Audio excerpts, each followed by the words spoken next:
Welcome to you all. You're a great crowd. I think I saw some of our council members here, and we have some of our Maple Bay Community Association members as well, of the executive. And we have all the candidates here for you as well. So, welcome. So, nice to have you here. So the procedure will be, they have no idea which question it's going to be, and they will be expected to answer to that. That's the reason for the hat. So are we ready to begin? Let's get going. Okay. First person I will call on is David Bellis. David, would you like to come up here? Sure. Come on. There you go. Thank you. There you go. Well, this is a little bit exciting, isn't it? And a little bit intimidating. 5 candidates in a full hall for a by-election. It's kind of unheard of. By-elections are often maybe 2 candidates, quite often acclamations. So I think this is an indication of how important this election is to everybody. So thank you. How pissed off we are. Noted. You're not the only one. Boy, good. I hope that your presence here and the questions you have prepared this evening are an indication that you are willing to listen. I think there's a lot of folks who are not here tonight who've already made up their minds who they're going to vote for. So it's good that you're here with open minds and are willing to listen.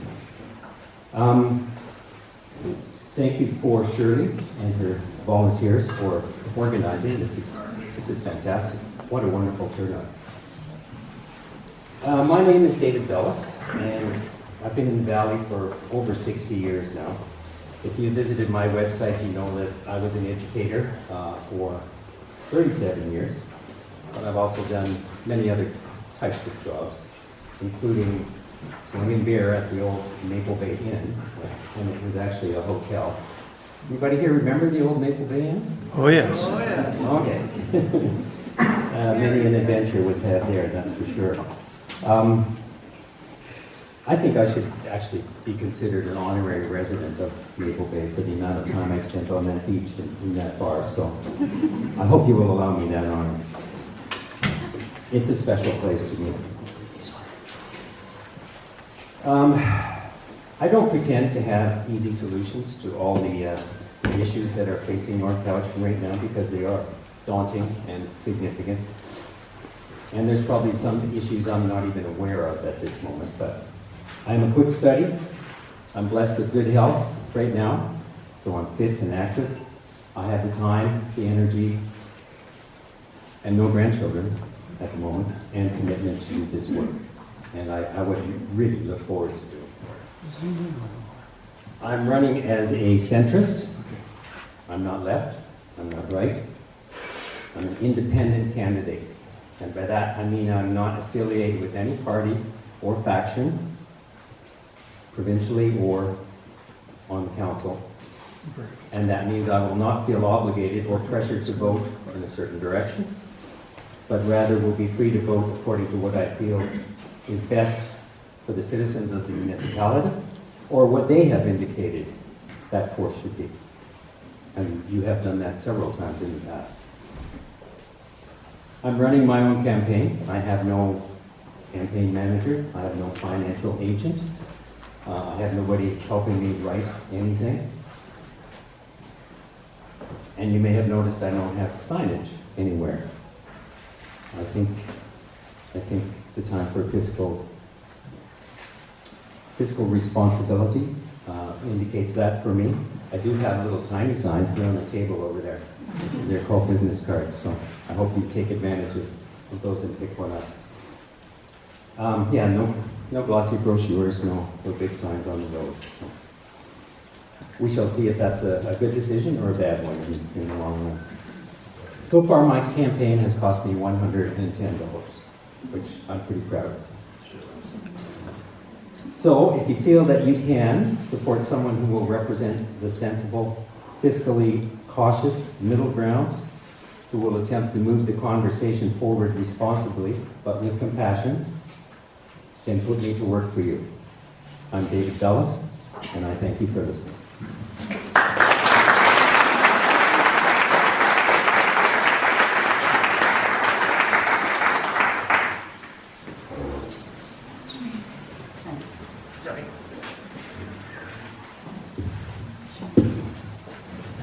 Thank you, David.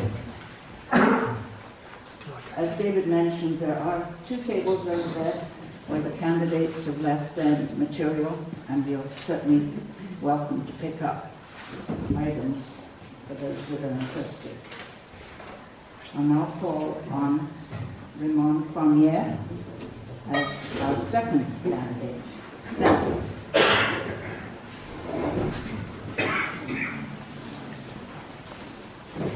Thanks, Sheila. Thanks, everybody, for having me here tonight. I'm very happy to be here. So, in the past, just a little bit about me. I've worked as a campus director for 2 years. I have 10 years of experience as a college instructor.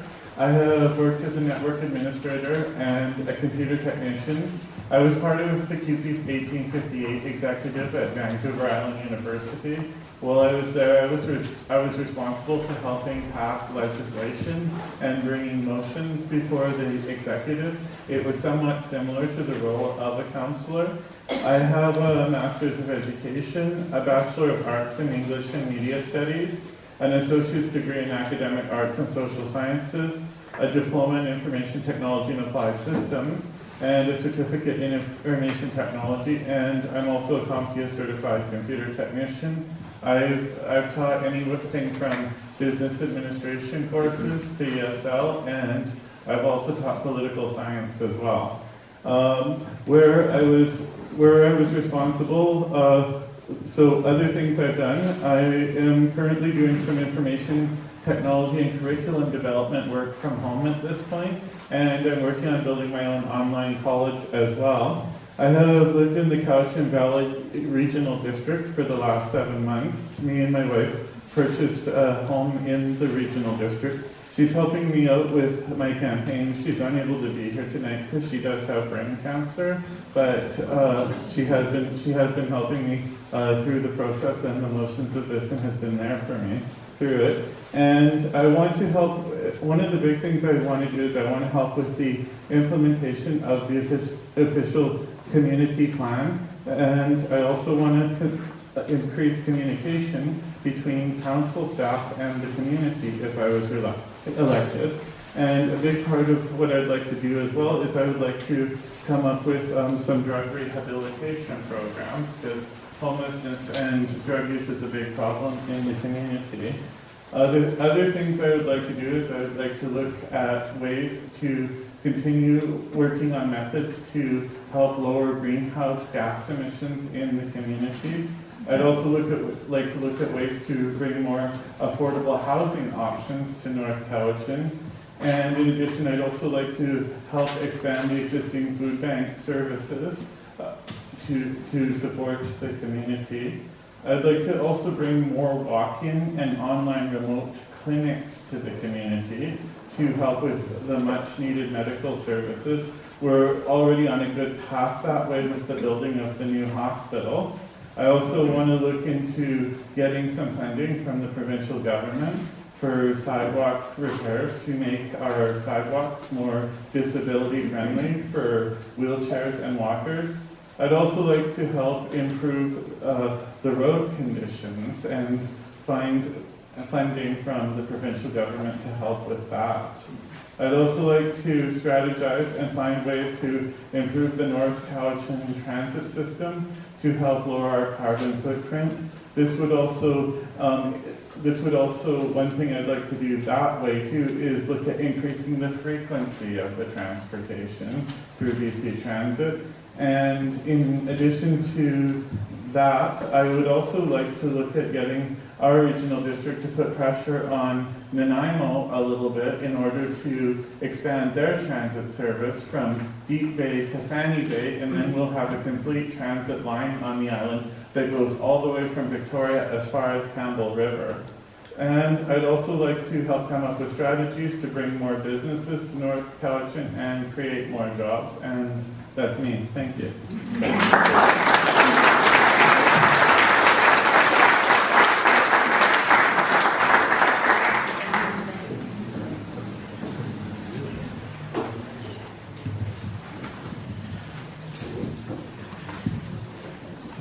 Thanks, Raymon.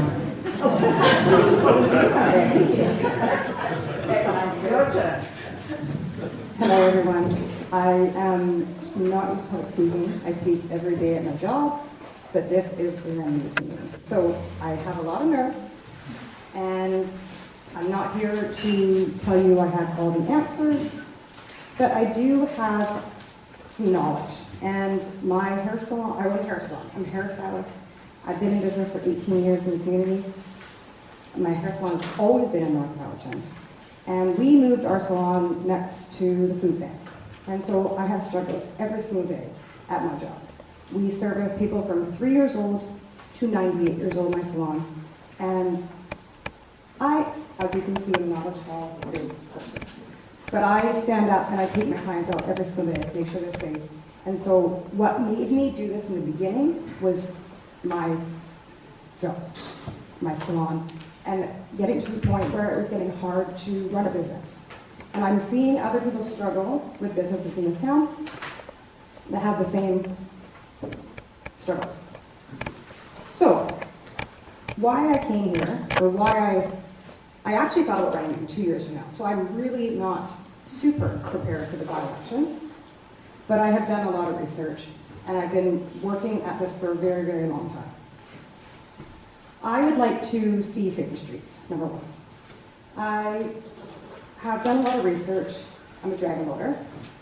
And I went to Penticton on a dragon boat race for 22, 23, and 24. In 22, when I arrived there, I thought, wow, it's just like down here. Everywhere we have problems. In 2024, I arrived and I couldn't believe the change. So I dug, and I dug, and I dug. And I found that they implemented a community safety plan that was very, very well in depth.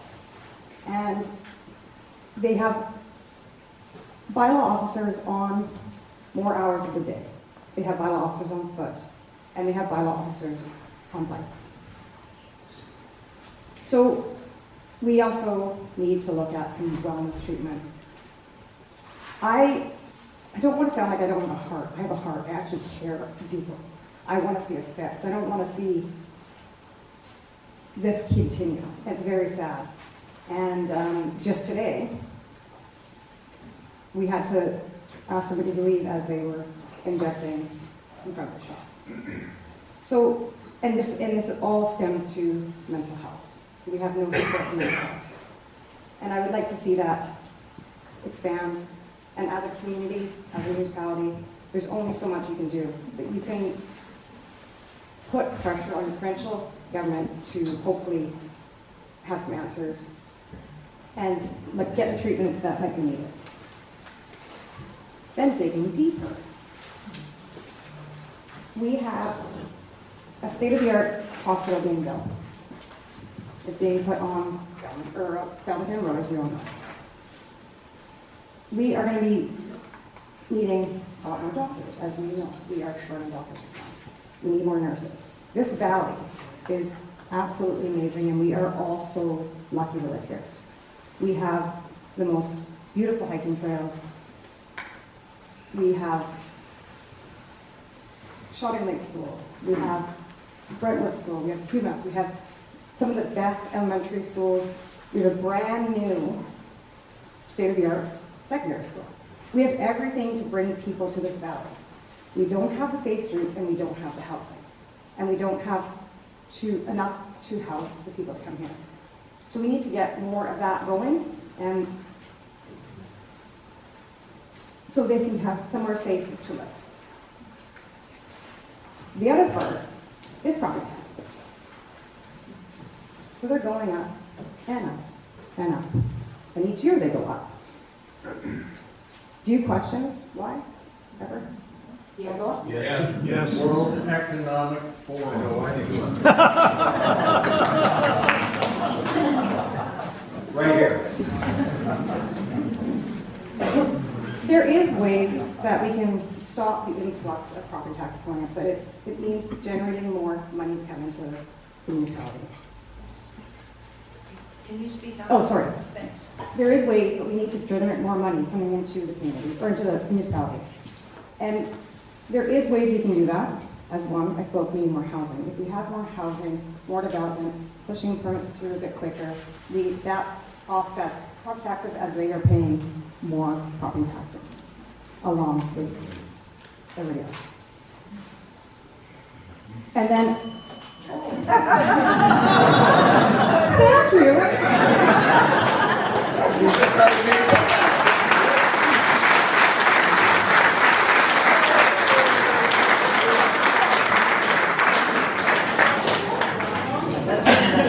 That's when the trap door opens and Becky Joanna.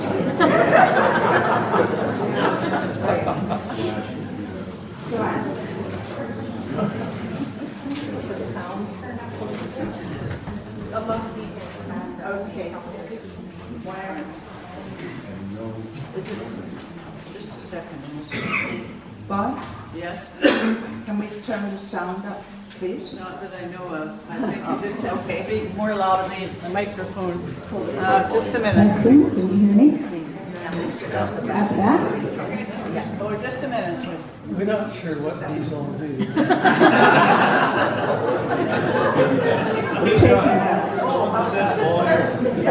Is that better? Yeah. Can you hear people in the back?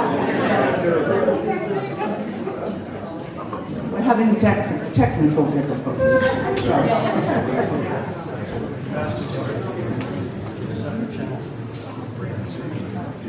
That should be better, I hope.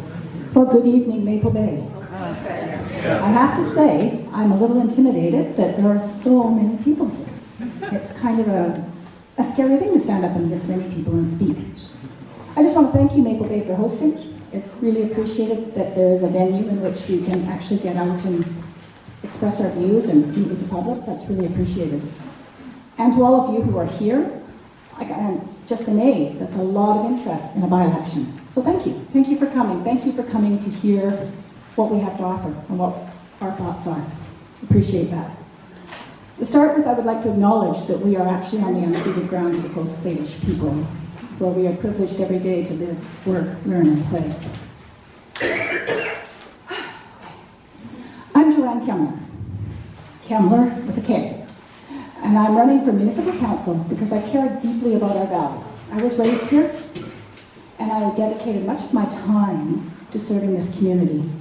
Now I'm a semi-retired resident, and I have the time, the energy, and the experience to make a difference. And that's why I'm stepping up to run for municipal council.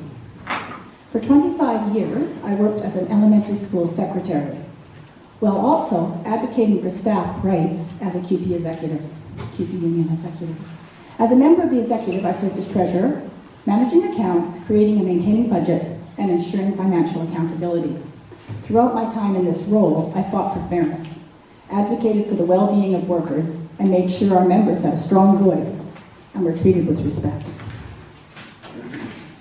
I later served as a school trustee, making tough decisions, balancing budgets, and ensuring that the needs of students, families, and educators were met. That experience has prepared me well for the responsibilities of being a council member, because leadership isn't just about talking and ideas, it's about listening and delivering results. Those of us who've lived here for a long time have seen changes happening in our community. It is not an easy time for our valley, and we need thoughtful, experienced leadership to navigate the challenges ahead. I support both our official community plan and our Safer Community Plan. They both provide vision, and we need vision, but both must remain living documents, adaptable to challenges ahead. Thoughtful, balanced decision-making is key for North Cowichan to grow, and that works for everyone. One of North Cowichan's greatest strengths is our ability to collaborate across all levels of government. We have a strong reputation for working effectively with Cowichan tribes, the City of Duncan, the CBRD, and community groups to find solutions that benefit the entire region. The spirit of cooperation is essential for tackling complex challenges, and I would be proud to contribute to that and strengthen that collaboration if I was a member of council. Housing is one of the more pressing issues we face. The province has set a goal for North Cowichan to build over 1,000 new housing units over the next 5 years. We must make sure that this growth includes affordable and supportive housing. We've seen successful initiatives like the Village on Trunk Road that prove that what's possible when governments work together. Now we need to push for more. A major challenge we're facing is our infrastructure capacity. Right now we have more than 10,000 proposed housing units, yet our water and sewer systems can only work and support about 4,200. That means we need some strategic investment quickly in our infrastructure. Expanding services responsibly, securing funding from provincial and federal governments, and ensuring that the development in the meantime doesn't outpace our ability to provide essential services. We cannot afford to fall behind. When it comes to our forests, consultations have made it clear any management decisions must be made in partnership with the Cowichan Nations. Their role as stewards of the land is to share knowledge and co-develop a plan with North Cowichan that benefits the whole North Cowichan community. A request for proposal for a proponent to lead this co-management framework is currently open. Whatever opportunities this partnership presents, I am committed to listening, learning, and making decisions that reflect the needs and values of our community, as well as the previous consultations, so that this framework, combined with community input, will ensure our forests are protected and responsibly managed. Currently, I serve as a coordinator for the Community Action Team, our CAT team. This team focuses on the opioid ongoing crisis and supports our at-risk community members. I do know that through open dialogue and teamwork, we can find ways for our business community, our residential community, and those who strive and struggle.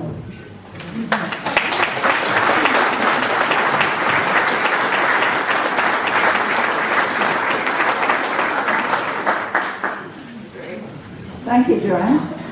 We have another Joanne. Joanna. Joanna, beg your pardon.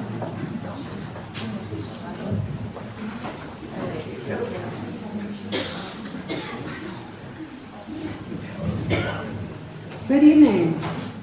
Thank you for taking the time to participate in our democracy by coming out tonight. And thank you to Sheila and the Maple Bay Community Association for hosting this meeting. My name is Joanna Lord, and I am grateful to be a settler on the unceded and traditional territories of the Cowichan and Coast Salish people. I grew up in Maple Bay. I went through Maple Bay School, Cowichan, Cowichan Secondary. I raised my family here, and I still live here. I have deep roots in North Cowichan, and I cherish its cultural diversity, natural beauty, and extraordinary quality of life. I am running for council because we need strong and wise leadership to guide our future. I'm stepping up because I want to bring my background, skills, and experience to hit the road running to get to work for all of you, the residents of North Cowichan. This is a short term until the next cycle of municipal elections in October 2026. There's little time to learn how local government works and how its jurisdiction fits in with senior levels of government, let alone building the necessary relationships in order to effectively advocate for the residents of North Cowichan. I have spent the past 20 years as an instructor at Cowichan campus of VIU, teaching in the adult upgrading program and student success advising. In my work, I advocated for students, helped connect them with community services and organizations to support them in their pathways. I admired their courage to step up, to continue their education, which changed not only their lives, but their children, their families, and their communities.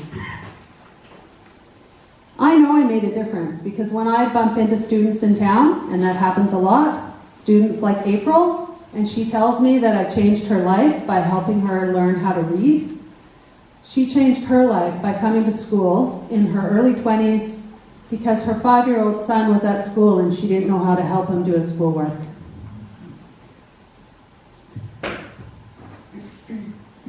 experience advocating for students was an excellent stepping stone to advocating for union members and fellow workers when I first stepped up into the role of shop steward at my worksite in 2008. My journey in the BC General Employees Union has given me years of valuable leadership and experience navigating and negotiating, providing transferable skills that will serve me well in the position of councillor. As the elected Vice President of the education sector of the BCGEU, I have sat on our provincial executive, the highest governing body of our union, between triennial conventions since 2018. Through my activism in the labor movement, I understand the importance and necessity of volunteerism, community service, and the strength of solidarity and the collective.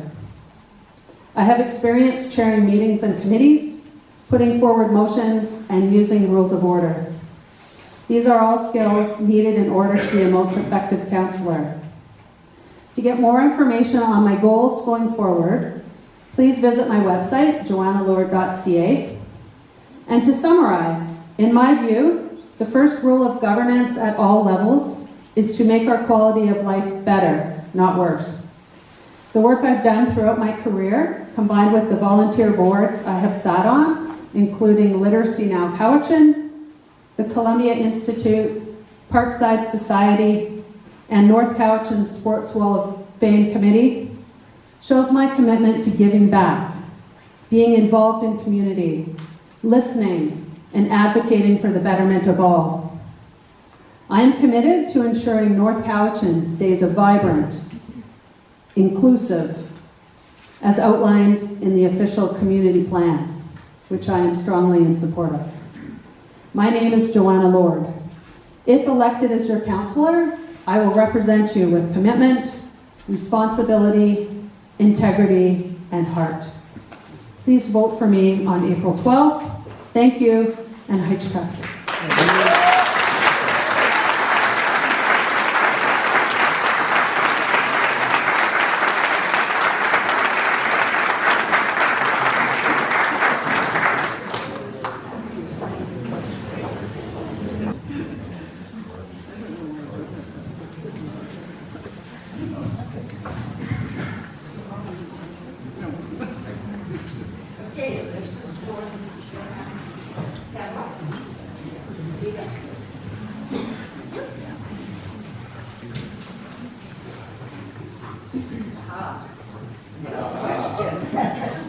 Your question, Johanna, is if you received $1 million grant to use for the municipality in any way you wanted to, what would you do with it and why?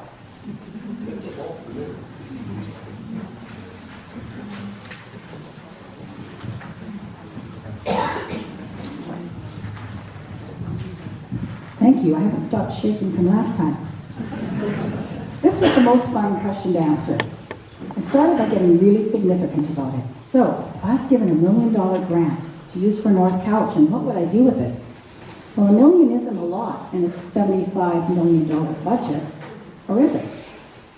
I had to think that through. Well, I do think it could still make a meaningful difference. Ultimately, the best approach would then be to consult with the community and the municipal staff and determine where the need is best. My commitment as a council member would be to ensure that any investment, whether in tax relief, infrastructure, housing, or youth services, delivers the maximum benefit for North Cowichan Council's residents. So, I then realized that really you want to know what I would do with $1 million, not what my councillor would do with $1 million. So, a subject very dear to my heart is youth. We don't have a lot of youth services in our valley. We just recently got our first youth shelter, but they weren't allowed to go to the adult shelters, so we've had quite a spate of homeless youth on our streets. And I would think with $1 million, the greatest impact that I could get would be to make a youth foundry. So a youth foundry is a one-step integrated health and wellness center for young people ages 12 to 24. It brings together multiple services under one roof, making it easier for youth to get the support they need without navigating complex systems. The complexity of finding help often stops our youth. At a foundry, youth can access mental health support, substance use services, primary health care, social services, and youth and family peer support, all in one place. The goal is to provide a low-barrier, walk-in support in a safe, welcoming space where youth feel comfortable asking for help. It's a proactive approach to youth wellness, ensuring young people get support before challenges arise into crisis. And since COVID, youth have been suffering a lot of crisis. Our youth are our greatest resource. They are our future leaders, workers, and decision makers of our municipality. Investing in their well-being today means building a stronger, more resilient community. If we have the opportunity to support them in becoming healthy, capable, and empowered individuals, we should absolutely take it.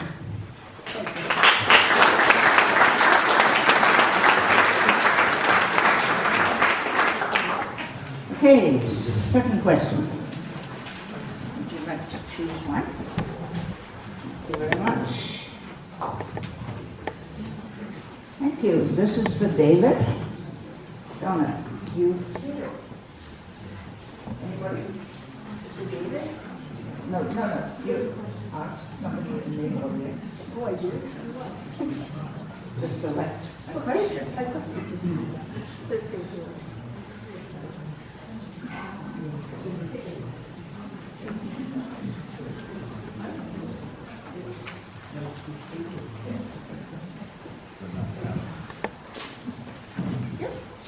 Okay, David, your question.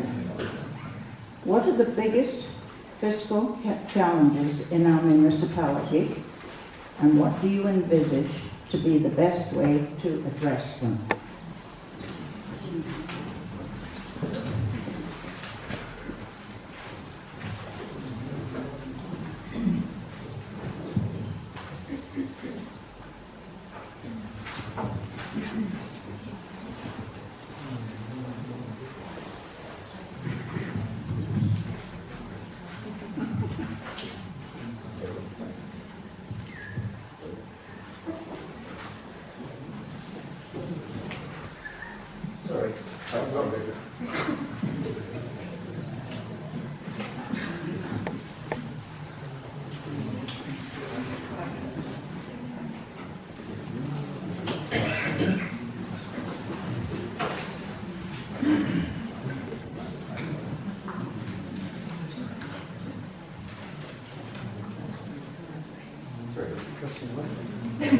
Yeah, what are the biggest fiscal challenges in our municipality, and what do you envision to be the best way to address them? Okay? There you go. Thank you. For me, I think first would have to be rising residential taxes. They just inexorably keep climbing. If I could use a little example of what happens with the magic of compound interest, which some of you are quite well aware of because you have savings that compound every year. But what about if it's expenditures that compound every year? The example would be this. What if your property taxes were $3,000?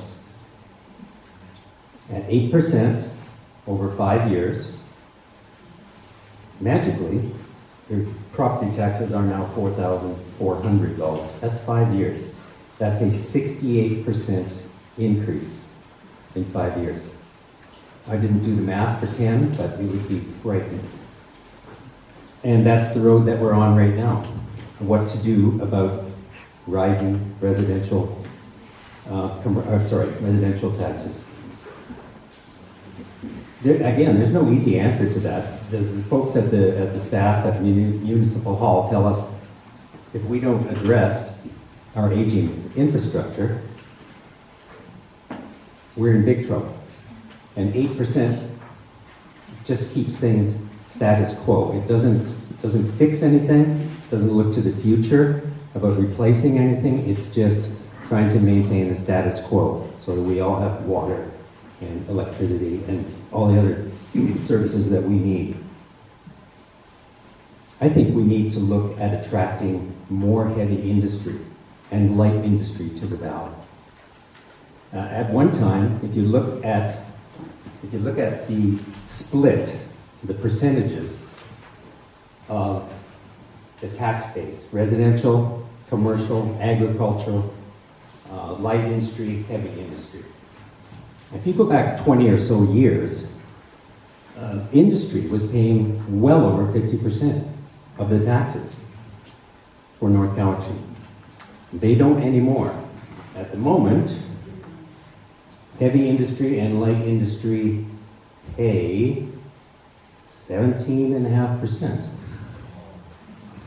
I phoned North Cowichan this morning to get these figures, and they were made available to all the candidates through email, which they should. Everything is fair in an election, but that's what has changed so drastically. Right now, residential pays 68.6% of the taxes for North Cowichan. That's pretty staggering. So, as I said, I think we need to look at trying to attract. I know we pride ourselves on being a recreational area and a beautiful valley, and we are, but the two can coexist. Look to the south. Those of you that drive to Victoria occasionally, just before you head up the Malahat on the left-hand side is an industrial area. It belongs to the Malahat Nation. What's going on in there? And anybody know what's going on in there? Yeah, Peter, what's going on in there? Part of it's a new movie sound studio. But where'd all the trees go? Where did all the trees go? There's way more on that site than just that. Yes, there is. A film studio, for those of you that couldn't hear. And the other building is an electric battery for cars, light industry. So how did they get that? How did they get those contracts?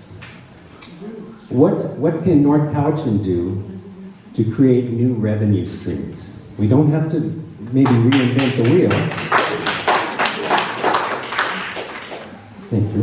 We don't have to reinvent the wheel, but we need to network with other municipalities and other jurisdictions to see what has been successful for them. And then let's see what we can do. I would also say no more major projects until we get our financial house in order. No more major projects.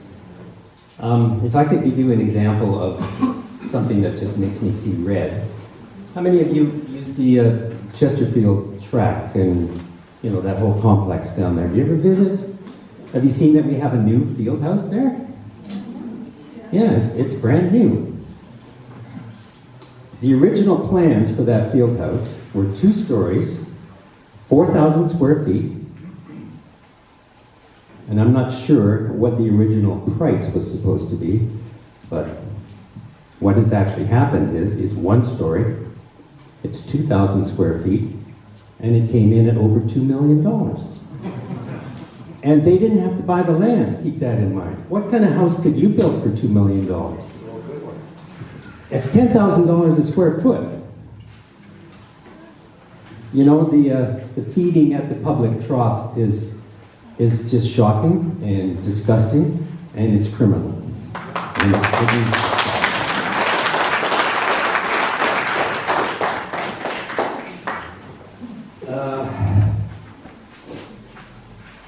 I'm not sure if this one actually fits under the category or not, but I think we need at some point to figure out what's going on with our municipal forest reserve. In 2018, Council, and with lots of public input, put the logging to bed, the sustainable logging that was going on with the reserve, and that's fine. There was lots of community input and voting on that, and that's what North Cowichan decided, and Council, in 2018. 2019, the existing contracts were honored, and that was the last of the logging. So it's been 6 years since anything has been touched up there. It was voted that it should be a conservation area, recreation area only. So all logging was stopped. There's a memorandum of understanding with First Nations tribes right now. That seems to be stalled. There's been one announcement to the public of progress, and it's, shall we say, glacial.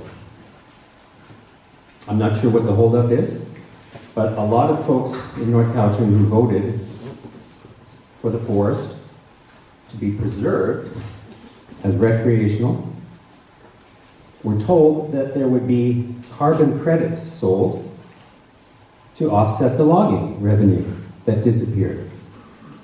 Well, I hate to tell you this, but there have been no carbon credits sold to this point. So hindsight is wonderful, I know, but if we look back, we could have had 6 years of revenue from the forest if the sustainable logging had been able to continue until carbon credits replaced it. And we've lost all that revenue. It's gone.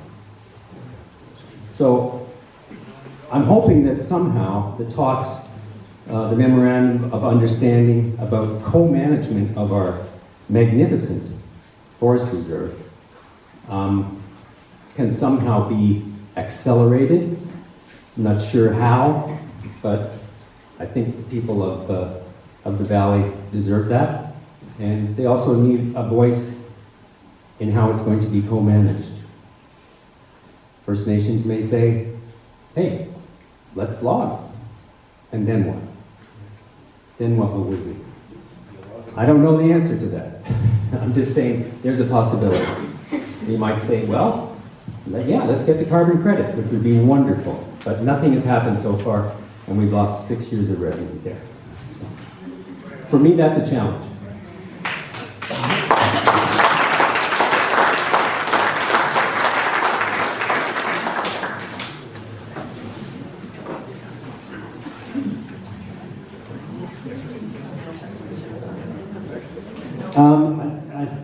My time up? Okay.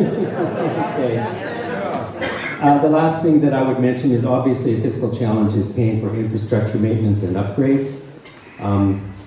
Based on discussions with staff, I think we need to begin to put money away. Some of you have probably read The Wealthy Barber, you know, that financial book, which means the first person you pay is yourself. And perhaps that's what we need to do.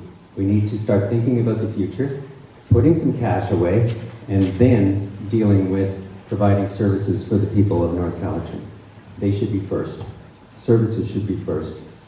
But we also have to look to the future. So let's put some away for those rainy days coming up. Thank you.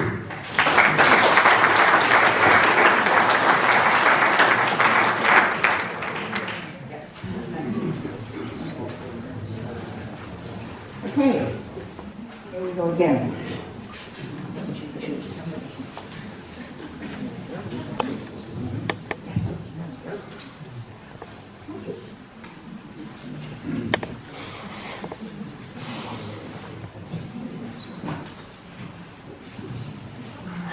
So it's Becky's turn this time.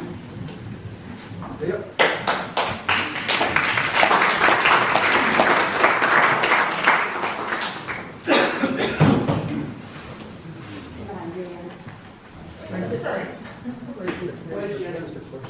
Thank you very much.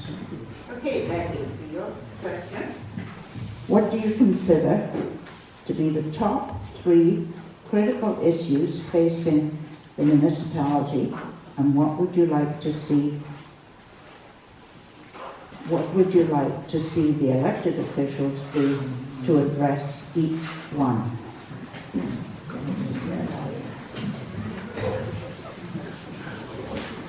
Hello again. I'll try and talk louder this time. I've been trying to slow down. So top 3 critical issues I feel are what I have addressed on my website. Safety, building, housing, and property taxes. Oh.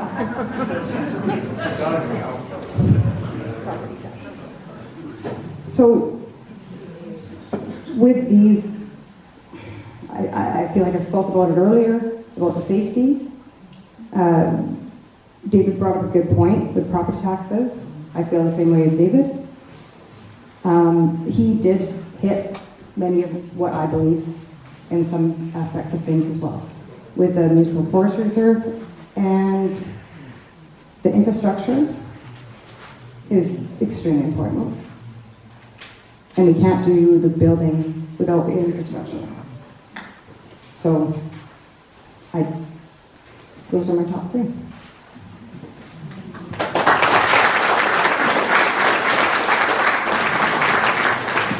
Joanne Lord, Chair. And your question, Joanne? I'm at a pad.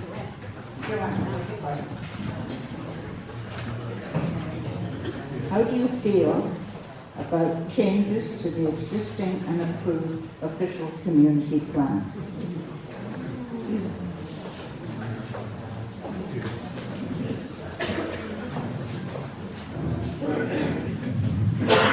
Thank you for the question. I strongly support the official community plan. The official community plan sets up a solid framework for planning and a vision for a vibrant, walkable, cyclable community with a thriving local food system, economic development, efficient patterns of growth that fill our urban centers and protect our natural environment, and housing that meets our needs for affordability and a diverse housing stock. It took 3 years of work and more than 1,200 residents and organizations who all participated through surveys, webinars, and citizen advisory groups and ambassadors. The plan was approved by a 5-to-1 vote of council and supported by the community. We should respect that hard work and all the thought that went into it. That means it's important to be extremely careful when considering OCP amendments. This is particularly true if it involves the urban containment boundary that concentrates growth inside it, while protecting our critical farmlands, vulnerable watersheds, and rural areas outside of it. This works for the common good that we all share. There are plenty of building opportunities within the urban containment boundary. We should not approve leapfrog developments by those who would buy cheap rural land and then apply to move the urban containment boundary to intensively build on that land, enriching themselves but making our community poorer.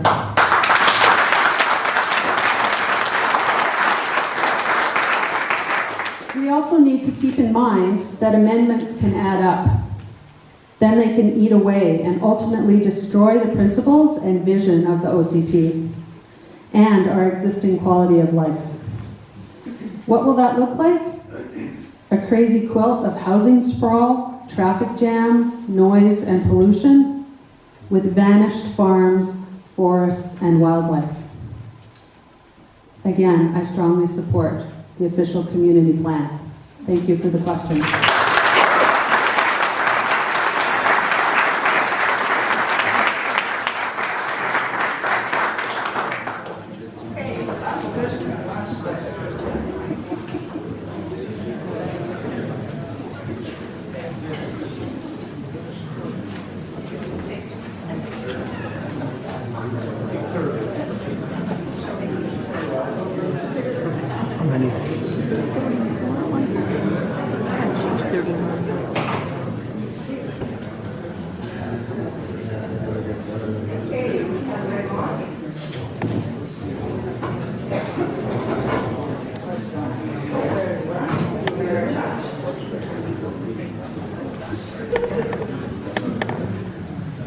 Raymon, your question is, what do you think is the best way to manage growth in our municipality?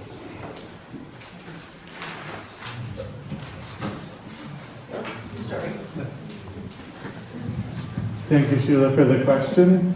So the best way to manage growth in the municipality.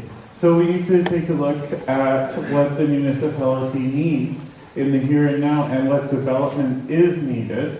And what we should be doing with council, we should have regular open town hall meetings where the public can come and talk about what they feel the needs are, and we should have regular surveys too. And then we can make the appropriate adjustments to the OCP as needed to take development applications for these things as they are on an as-needed basis. Because there's going to be things on an as-needed basis that are going to come up which are going to affect the future basis. So if we don't have the infrastructure for those things in place, we're not going to be ready for them for future expansion. So we need to start looking at infrastructure right away. That's one thing that I would like to do if elected. And I feel the provincial government has a big responsibility in that in a lot of ways.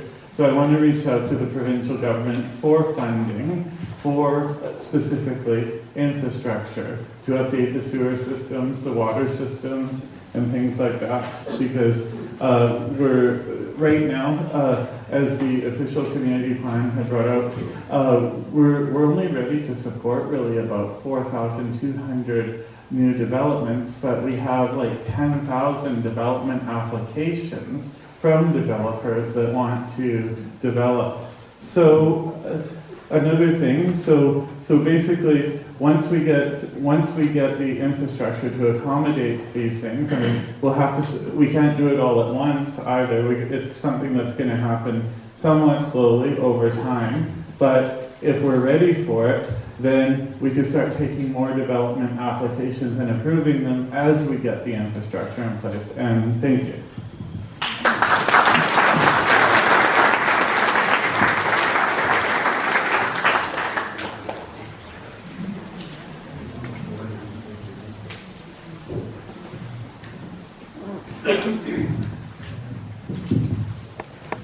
Okay, so you've heard from the candidates. Now it's your turn.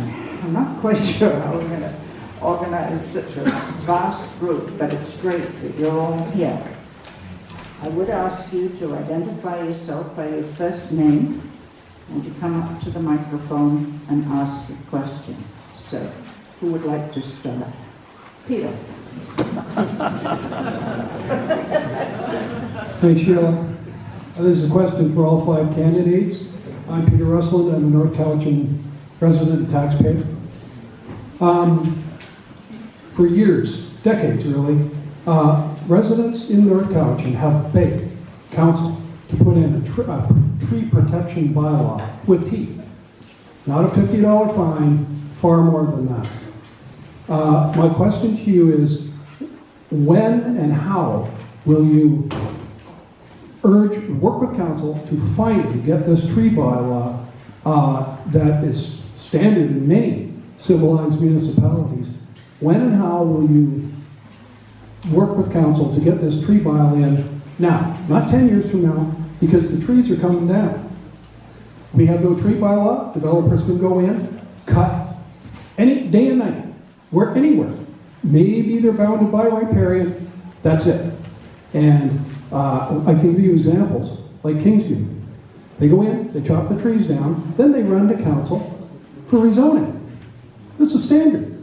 And once the trees are gone, why wouldn't we give it to them? So, that's the question. I look forward to your answers about when and how you're going to get us a tree bylaw, if elected to council, by working with council, of course, and staff. Thank you. Thank you, Peter. Who would like to answer that of the candidates? Raymon.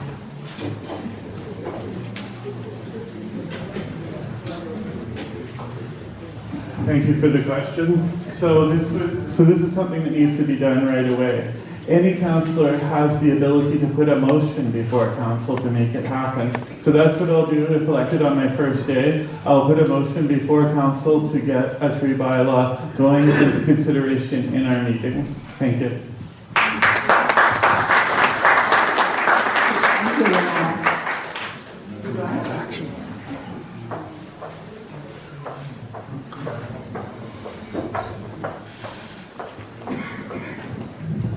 Thank you for the question, Peter. So I would support taking a broader approach and develop an urban forest strategy. And an urban forest strategy could include tree protection measures and also planting new trees in our parks and along our streets, increasing the overall tree canopy coverage across North Cowichan, and restoring and enhancing natural areas. It's important that such a strategy would involve local neighborhoods and environmental stewardship groups, and that it recognizes the unique challenges of a rural and urban municipality such as North Cowichan. Thank you.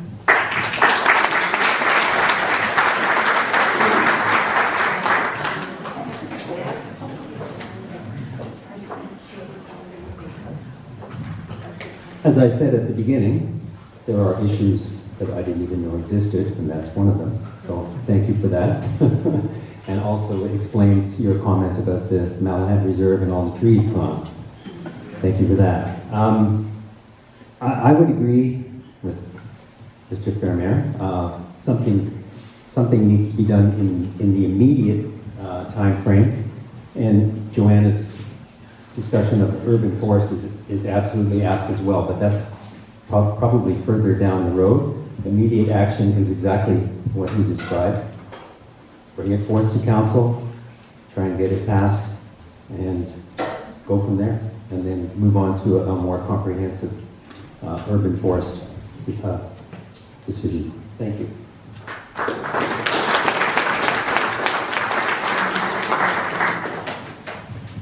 Any other candidates want to respond? Becky?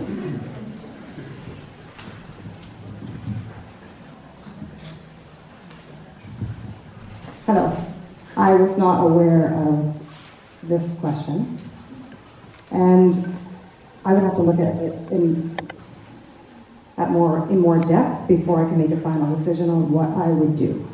But I would gladly have an answer for you the next candidate meeting. I want to look into it more so I can actually see what it's all about and give you the right answer to that question.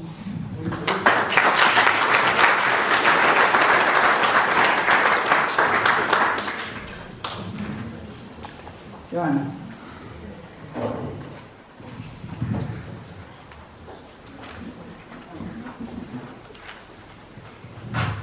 I, like Peter, know there's lots of issues that I'm probably not aware of, and this is certainly one of them.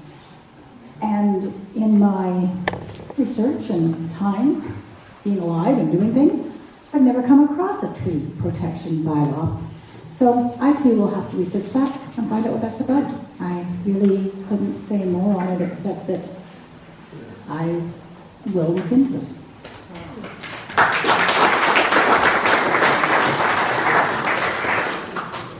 Okay, you've heard from all 5 candidates. Who has a question? I've got a question. Okay.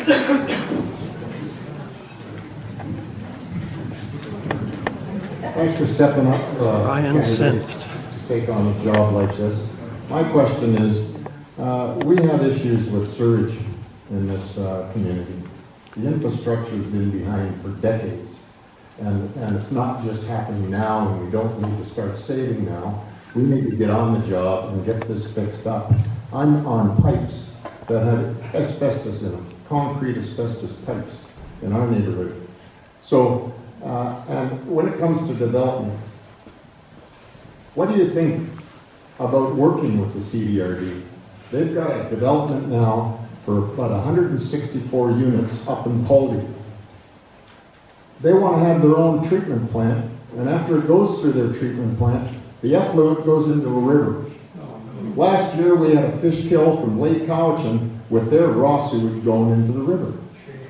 Clay Reitsman down at our engineering department has been working to get a pipeline out to Satellite Channel to get rid of our effluent from the tribes, the JUB, Joint Utility Board.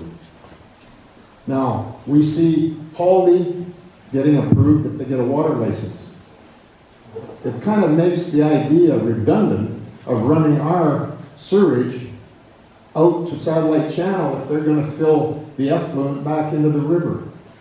So what would you do about the problem when it comes to CDRD overlapping us?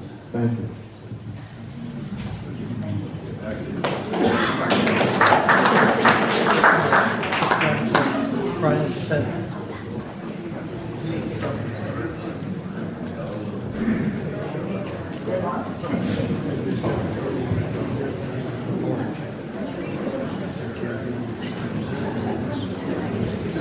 So thanks for the question. Two things. First, as I was saying, we need to reach out to the provincial government to get more money in the budget right away so that we can get to work on replacing the decrepit old infrastructure and piping. Second, in terms of the affluent and the Cowichan Valley Regional District, I would hold them accountable. And some of the councillors do hold seats on the Cowichan Valley Regional District, as do the mayors at the same time. So if I'm not one of the councillors who is sitting on the Cowichan Valley Regional District, I'll make a list of things for our mayor to bring before the Cowichan Valley Regional District to hold them accountable and to come up with other solutions to fix this and what some of those solutions are. And we'll have to make a list as councillors in one of our council meetings and then give that list to the mayor, and he'll take that to the CVRD and make a claim for us. Thank you.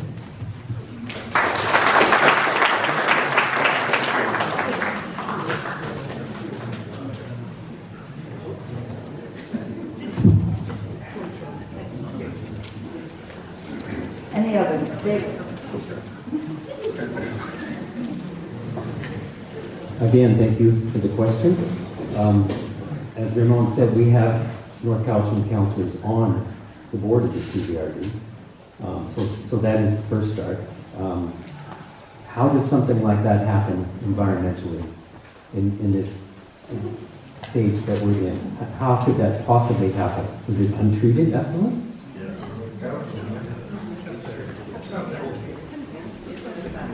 Septic. Well, it's unacceptable. I totally agree with you. It's pretty shocking to hear.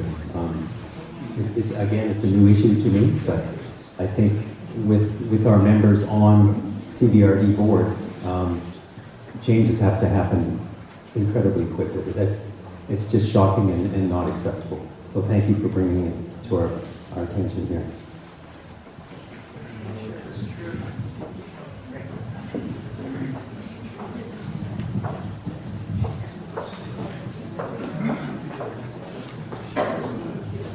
Thank you. Yes, this is shocking, and this is an area that I don't know a lot about, so I would say that I would look into that and look at the issue, all sides of it, and it's not okay for effluent to be going into our rivers, and so I would get back to you on that one.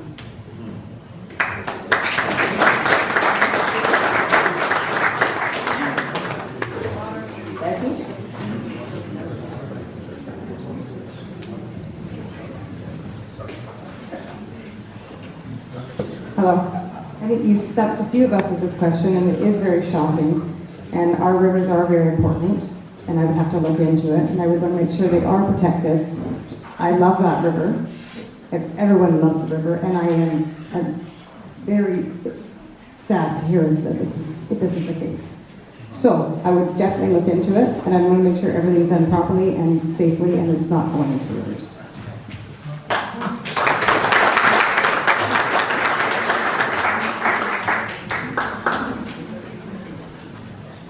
Okay, we have another question. Here. Where do we have it?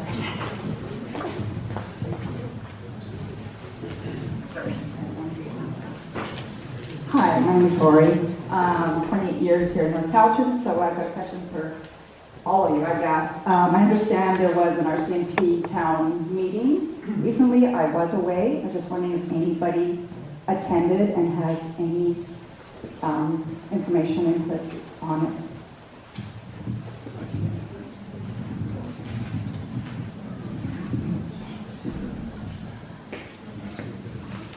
Hello. Yes, the town hall meeting was held in this hall a couple weeks ago. There was a bunch of officers that came and informed us all of the problems that are going on in this town. It was extremely shocking and scary how many guns were seized, but the most shocking part of that was our crime has gone up by 31% in 1 year, violent crime. And as we know, just recently, 3-4 days ago, there was an LA woman attacked at Bank Montreal and had to have hip surgery. So it's extremely important to get to know, if you can, try and hit those town hall meetings, be informed and know what's going on here, because the more we know, the more we can start to find a solution to it. Thank you.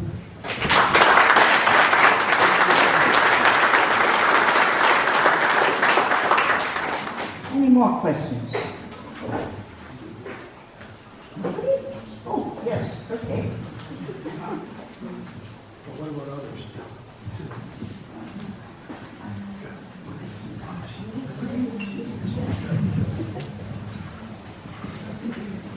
Hi, my name is Elizabeth Croft. I'm a school trustee with this district, and I'm also the executive director of the Cowichan Valley Arts Council. So we talk a lot tonight about cooperation with different sectors of our community. I'm a little bit partial to the nonprofit, having been involved with a lot of different organizations. So I'm wondering what your vision is for working with nonprofits and how you value their input and where it fits.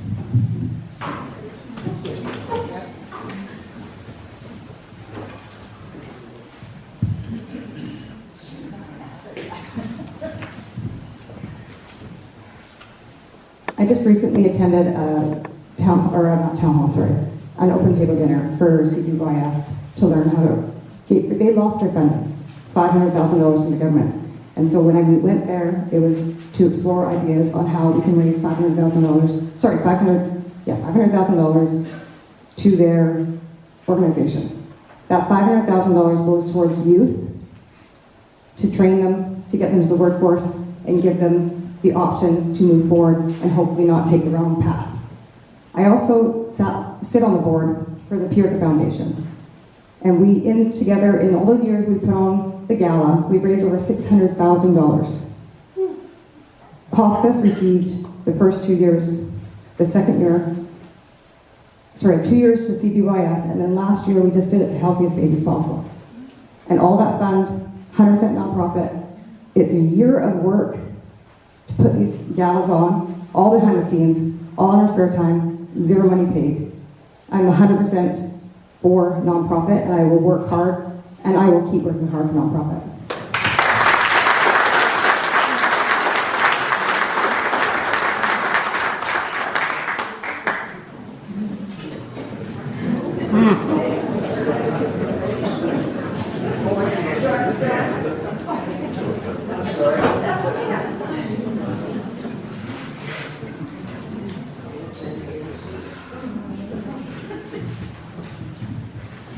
Nonprofits have a huge place in our municipality and in the way things go. Through our CAT, our Community Action Team, we work really closely with a lot of nonprofits. Collective impact is a phrase that is being tossed around a lot lately, but it is such a true story. If you gather up lots of people and collectively work with the same direction, you all have the same goal in mind, and as a collective, you can really, really make change. You can collect more money, you can get better grants, it's amazing. So nonprofit, yes, very, very important in our community.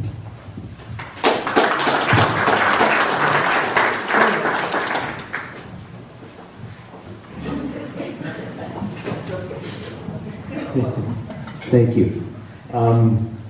I totally agree with everything that has been said so far. I've been on, or was on the board of Literacy Now Cowichan for 10 years. Some of that overlapped with Joanne, actually, Joanna. And also Coldest Night of the Year. I'm not sure if any of you ever took part in that fundraising walk for the last, I guess it's 4 years now, but I'm one of the original organizers of that. And we have raised hundreds of thousands of dollars and actually purchased a house in Duncan, whose location is a secret right now, but it is for at-risk youth, just youth, the kids on the street that have been mentioned. So, as far as the arts are concerned, I'm a huge supporter, but those are the only two not-for-profit groups that I have actually been involved with. So those are the only two I'll speak about. Okay. Thank you.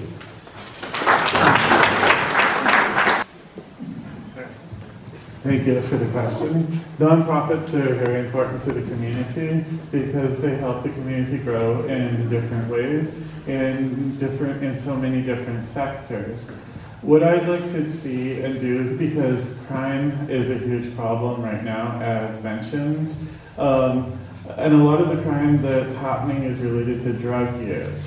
So what I'd like to do is follow a similar model to what I've seen in Victoria and put a motion before council to create a nonprofit organization that would have volunteer outreach workers go around and walk around the city and see what they can do to help people who are doing drugs to get them back on the right path again, and also make Noxaline kits available to them to prevent overdoses at the same time. Thank you.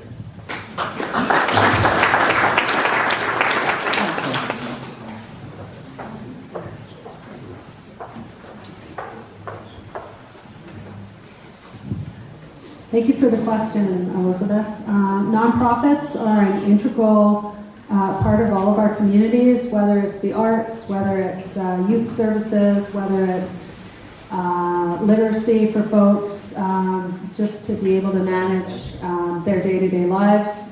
Nonprofits rely on having to apply for grants.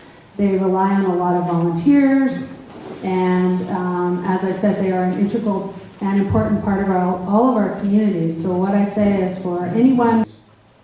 A rogue president has attacked Canada and forced us to seek answers within our communities. The question is, sir, what do these candidates for council propose to do to build resilience in this community before it's too late? And thank you for asking for the question.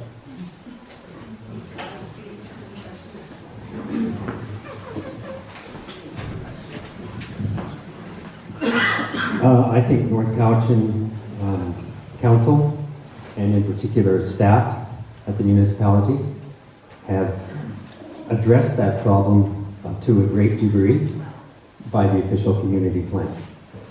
It's thoughtful, it's considered, it takes into account all of the things that you have just addressed. Where are you, Becky? I think the key for us is to try to stick to it as much as possible. There are possibly extraordinary circumstances once in a while. I believe Mr. Findlay said it was a living document. Was that you? Yeah. And it is. But I think any changes to it should be completely, out of the ordinary. It's a great plan. If you haven't looked at it online, please do.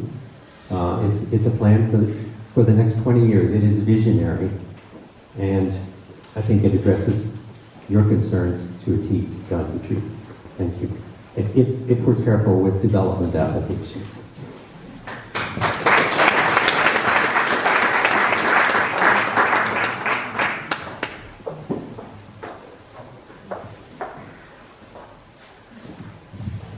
Thank you for the question. So, in terms of developing resiliency and self-sufficiency in our communities, I think one thing we can do is identify lands within the municipality that are capable of producing and processing food and fiber, and any existing barriers to their full development. With community input and expert assistance from municipal staff, develop a plan for removing what barriers may exist for those developers, and come up with proposals in order to implement those. I think also enlist local farmers and coastal fishers, wholesale and retail outlets, First Nations, chambers of commerce, and any other potential contributors that could help build a plan for sustainability and put that forward. So, thank you.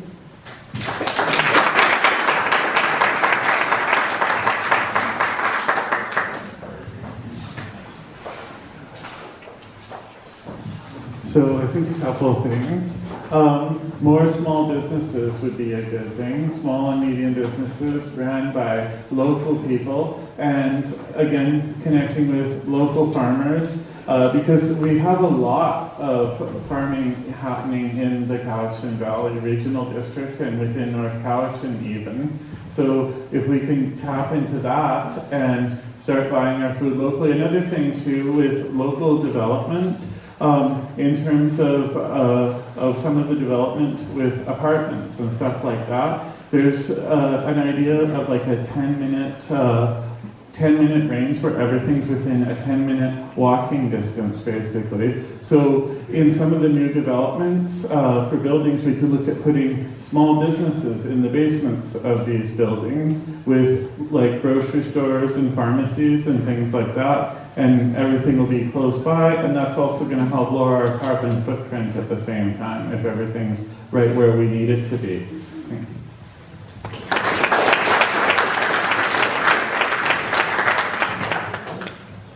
Thank you very much. Okay. We heard from everybody? No. And on TV, you had one.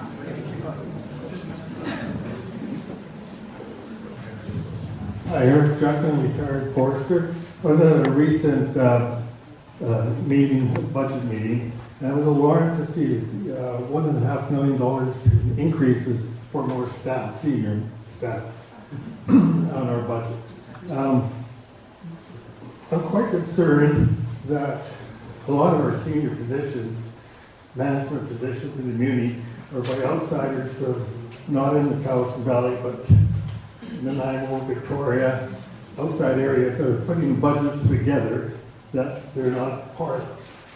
What's your take on possibly reviewing, our staffing level at the senior level to see if we're not so top heavy, and what cuts can we make to bring some of our taxes down? I think we're paying a lot of money to people that are not part of our area and have no vested interest.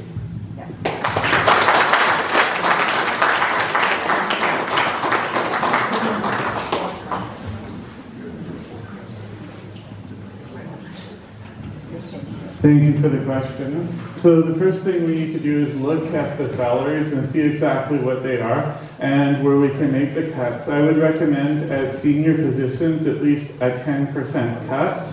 A 10% cut isn't too drastic, but that's going to put a lot back into our municipality again so that we can do other things. So that's where I would start. Thank you.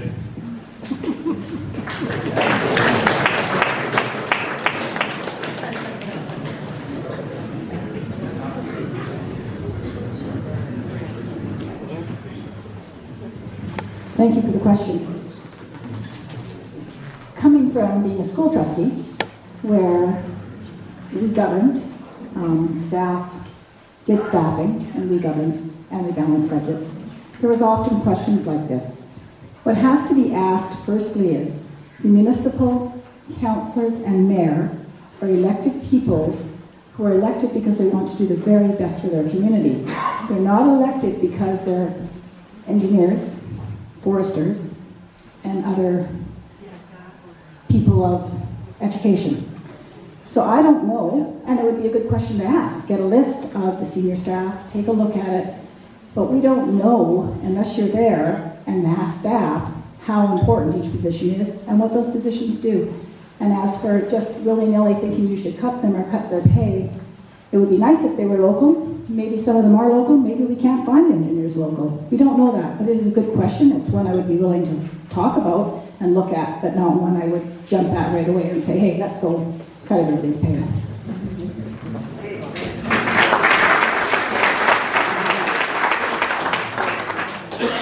Ditto.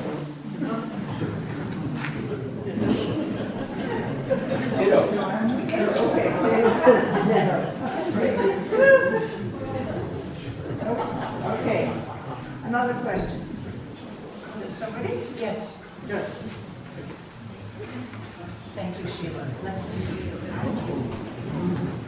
My name's Joyce. I did have a very similar question, so I'll change it up just a little bit because we have some very unusual, interesting new positions at North Cowichan. Senior environmental specialist, climate change specialist, over 100,000 each. But anyway, my question would be, and so a review is needed. What would you do as far as improving the reputation of the municipality of North Cowichan for actually working with people that apply, come in and make applications to do good developments, to get things done, because for many years the reputation has been one that's been closed for business, and it needs to change for the betterment of everybody here.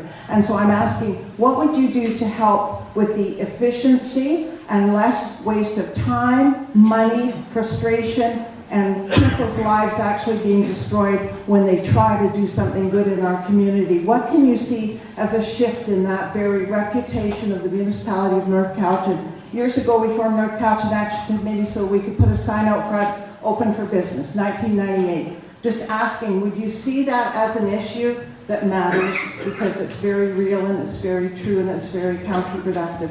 I thank you for what you're doing and all of you for stepping forward.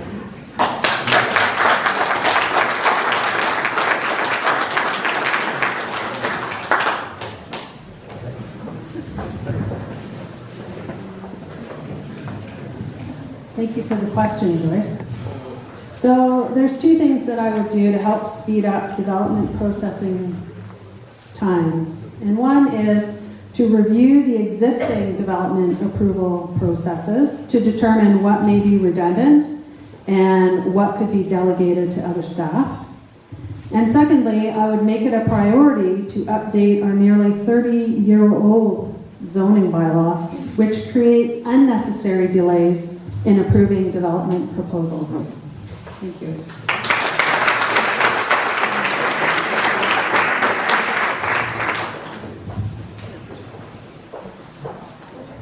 Thanks for the question. So one thing I would like to do is I would like to look at getting developers from here in the area, because there's lots of developers here in the area, but other people from other communities are getting these contracts, and then the money leaves the community. So if we get developers here, they're going to spend money here too, so that's going to help bring money back into the community again. Thank you.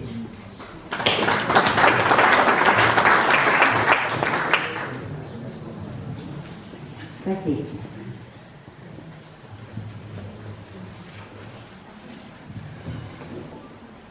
As I say, I stand behind my chair every day. I talk to people all day long, and I hear this question all the time. Or complaint, sorry. It takes a long time. You want to build a deck, it holds you up. You want to build a house, you can't. Your quotes are now outdated because it's been too long sitting there waiting. So there is a few things you can look at. I would like to see, and I don't know if it's possible, I don't know, but if you are applying for a building permit and you're paying a certain price, if you wait a certain amount of time, you should be given an amount of time, and if it goes longer than that, then a decrease in price to the consumer. So then it holds a little bit of accountability to people in the planning department.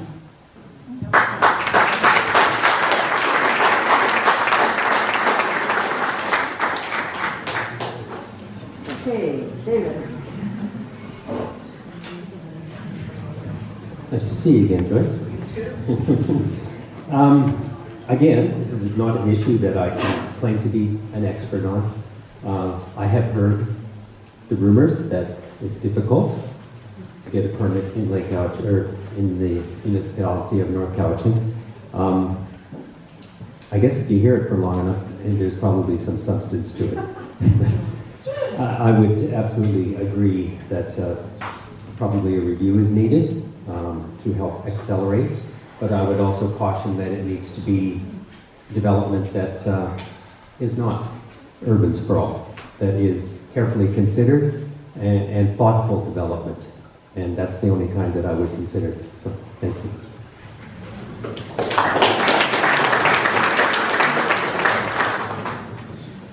Okay. Peter was chomping at the questions bit. about the homeless? Oh my goodness.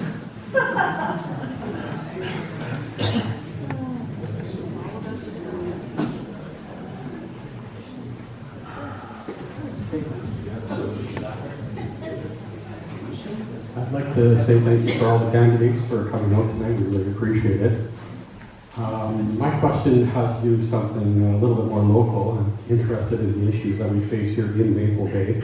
I live here in Maple Bay. I've lived here for 25 years now.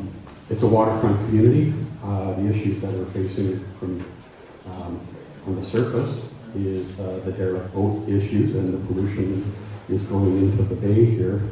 This is a water-based community, and I think in other parts of North Cowichan, whether it's the boats that are sinking or washing up on the beaches, I'd like to know how you might be able to approach some of those issues.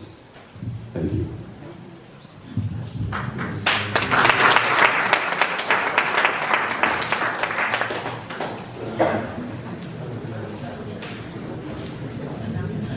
Thank you for the question.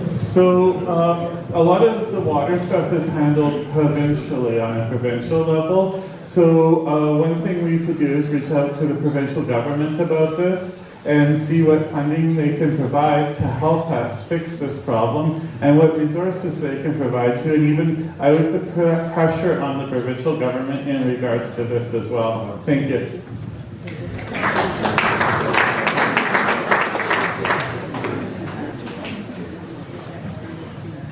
So yes, I agree with that as well. I've talked to folks in Cowichan Bay about the same problem.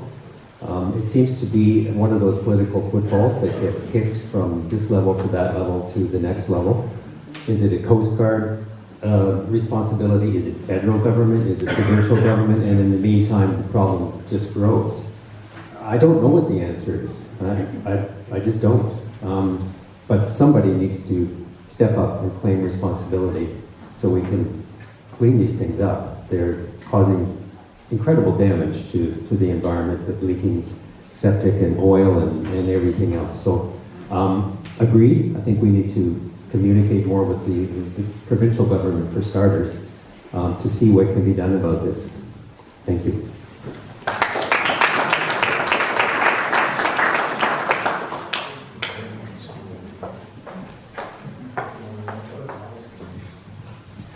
Thank you for the question, and I do empathize. And having grown up in Maple Bay myself, I am familiar with the derelict boat situation.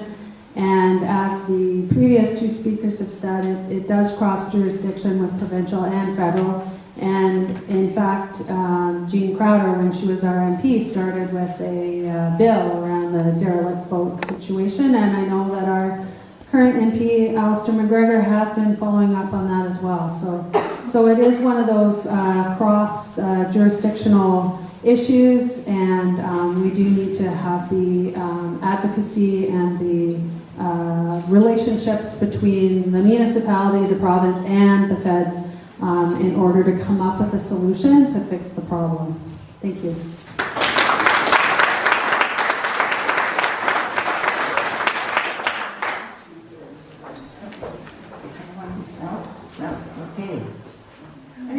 Okay.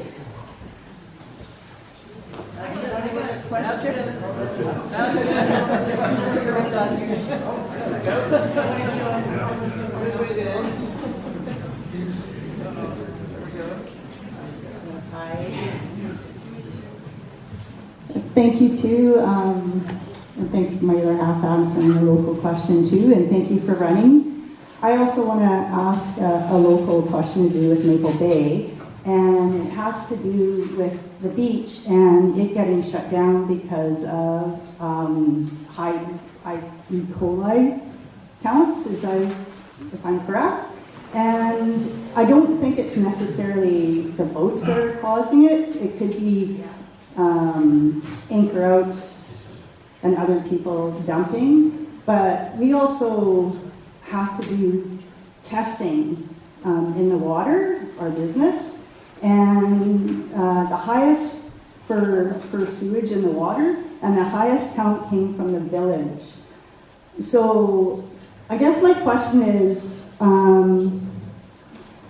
what do you think we can do to find a solution to this problem so that our swimming beach is healthy, and perhaps look at old septic systems? But that's another local issue. where our swimming beach gets shut down because of that. And what could you possibly do to look for a solution for that? Thank you.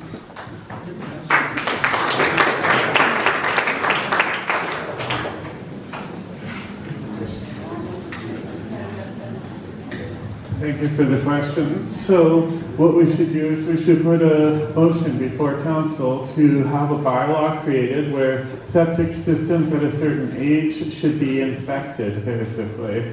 And if they don't meet the requirements of that inspection, then they need to be replaced. That's the first thing.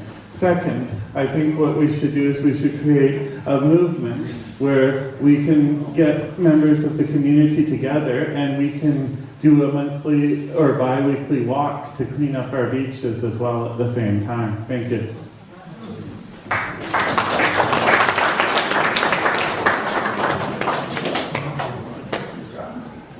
Okay. Are we all getting tired? Can I finish off with one last question?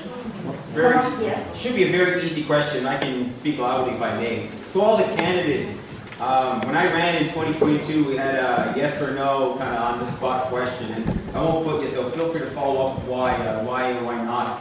But do you support biological men going into biological female safe spaces like washrooms, sports, and so on? If you become councillor, will you stand up for women's rights and protect our girls and our women, either in sports or in change rooms? Will you support bylaws to protect them, to stop biological men from going into biological female spaces like what we witnessed at the Duncan swimming pool? And the new high school. And the new high school. Will you, yes or no, and follow up with an explanation? I would really like to know that. Thank you.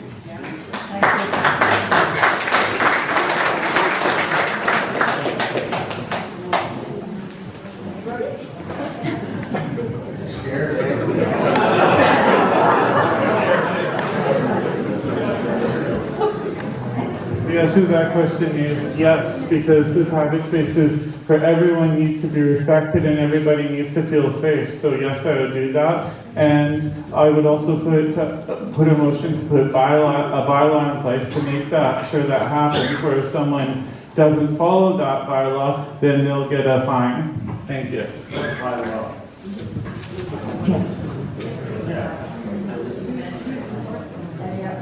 And sir, if I may add some more context, if someone says, I identify as, will they get a fine if they are not a biological woman going into a biological change room? Then to add to that, what we should do is we should create a special washroom area for that purpose. Okay, I support that. Thank you.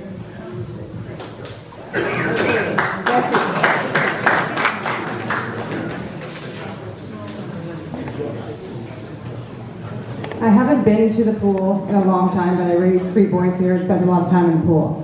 There was a women's washroom, a men's washroom, and a family washroom. And I kind of feel like that's the answer. To have, so as a woman, you want to go be safe as a man, but if you choose to, there should be a gender neutral bathroom. It's called a universal. A universal bathroom, yes. Thank you.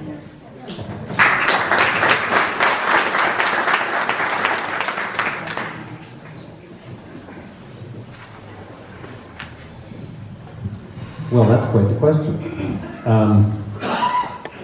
My only experience at this point was visiting a high school in Courtney, where I was doing some auditing. They had, I'm not sure what the term for the washroom was, but it accommodated both male and female. They certainly were not in the same area of the washroom. There was toilets and cubicles for men over there, and toilets and cubicles for women over there, and they did not cross. So I had no problem with that, and neither did the students. So I'm not sure if that answers your question or not. But Well, the question was, would you support a bylaw so biological men will not go into biological female safe spaces like washrooms? Yes or no? My gut instinct says yes. Okay, thank you.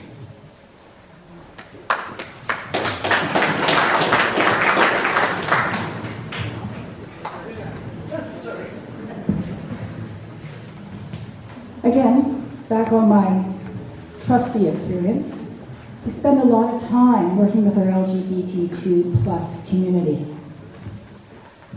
Mentioned was our high school. If you have the time, go take a look at the universal washrooms. They are phenomenal. It's something to see, it's well designed, and the students, in the most part, are getting much more comfortable with them. It is not frightening and it is not dangerous. Most places you go will that have open bathrooms will have a universal bathroom as well as a men's and women's. And no, I wouldn't support that bylaw.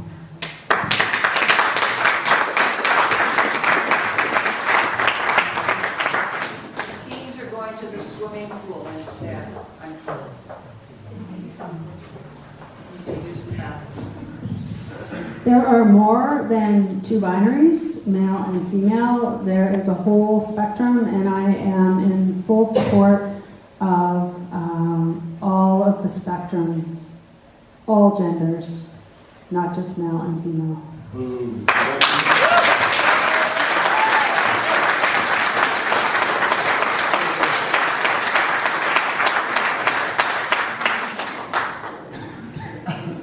Okay.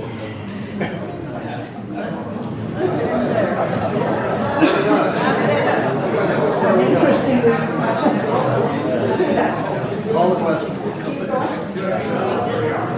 This is too important, sir. No, Sheila, stop.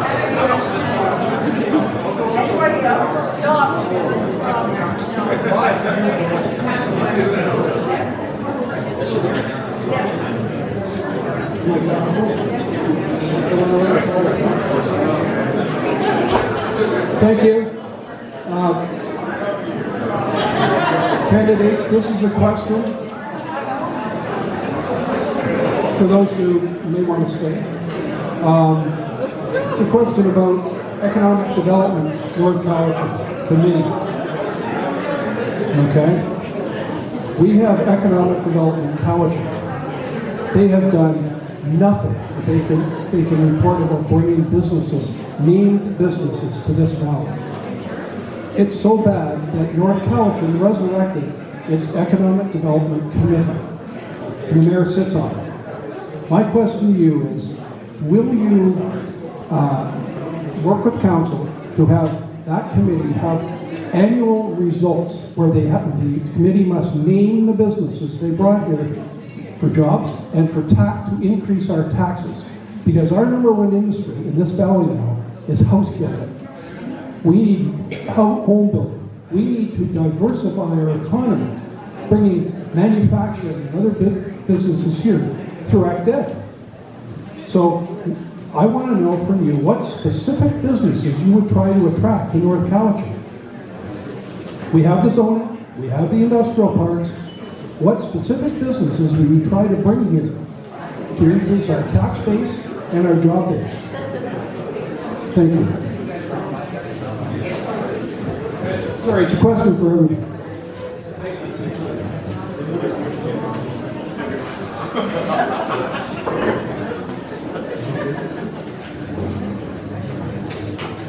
You have one. You have it now. So, thank you for the question. So, first of all, we want to attract businesses to North Cowichan, and that's the biggest thing.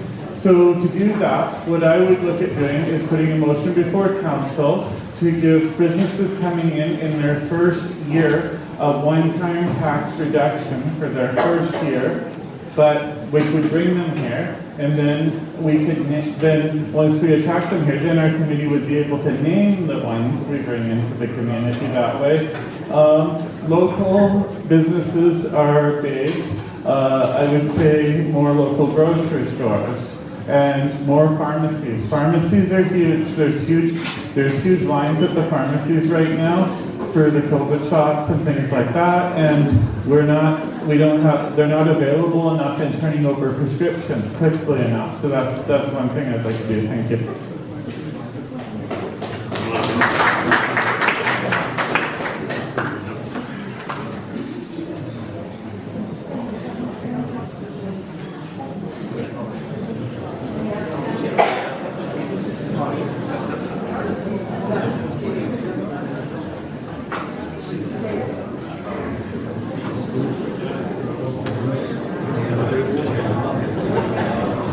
Peter, I have never given thought to what particular businesses should be attracted to North Cowichan.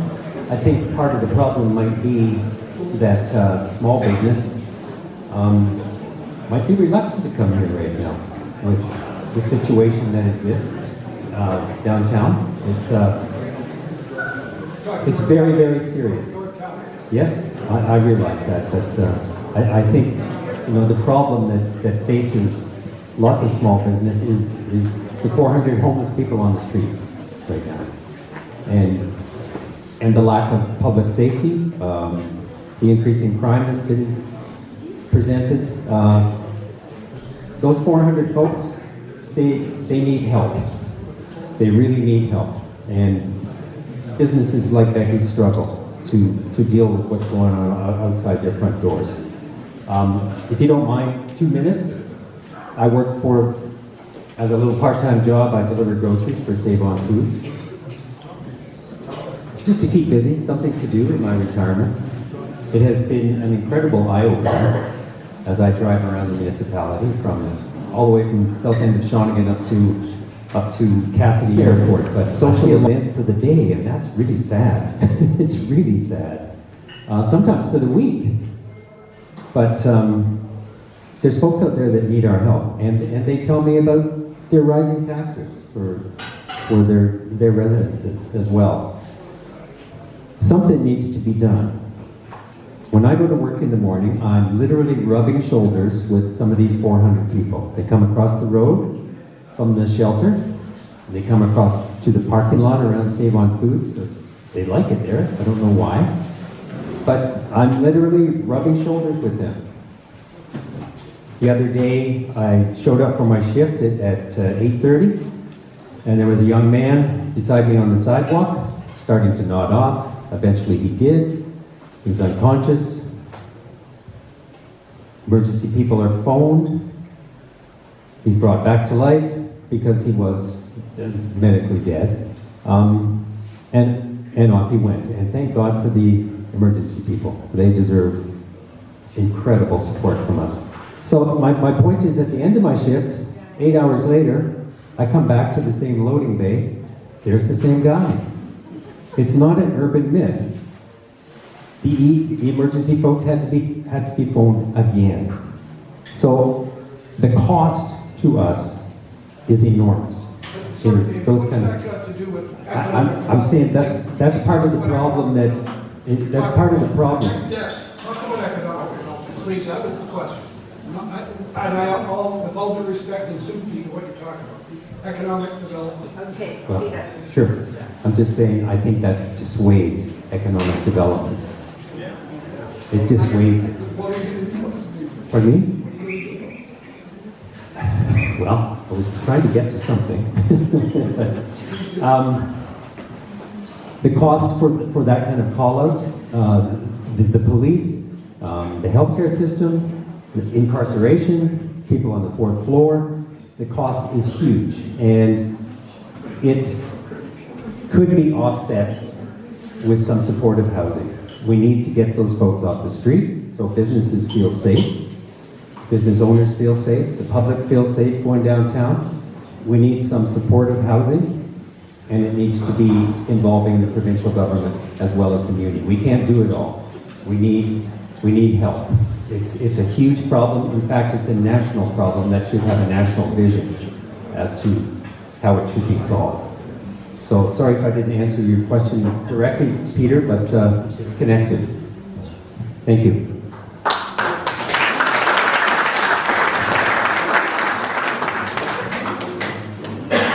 So, any candidate wants to address the economic?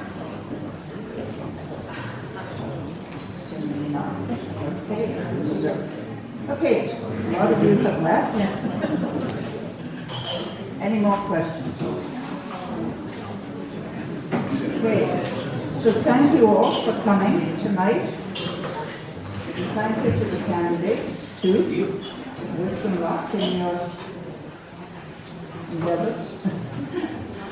So you're not going to leave without doing something. Could you all pick up your chair? Take it to the corner, please. And thank you very much. Good night.